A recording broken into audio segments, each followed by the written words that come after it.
Monday, tomorrow is Tuesday. Romer Dimas, isang mapagpalang araw kapatid.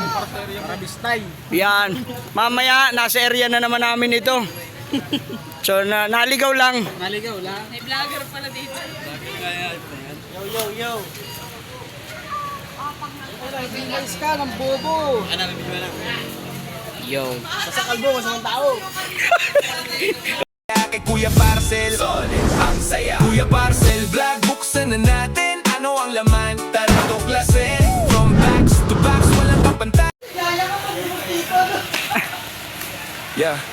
Eto na si Kuya, hawak ang camera. Sa bawat unboxing, saya ang dala. Mula sa maliit hanggang sa malaki, lahat ng parcel binubuksan palagi. Galing online, nagkabat excitement. Ano kaya laman, laging may moment. Followers, dumarami dahil sa saya. Kay Kuya Parcel, ang saya. Kuya Parcel, vlog, buksan na natin. Ano ang laman? Tara tuklasin. From box to box, walang kapantay. Sa bawat unbox, saya ang taglay. Minsan gadget, minsan damit, minsan sorpresa na nakakakilig. May tawa, may gulat, minsan palpak tayo, tuloy lang. Walang atras, walang sablay.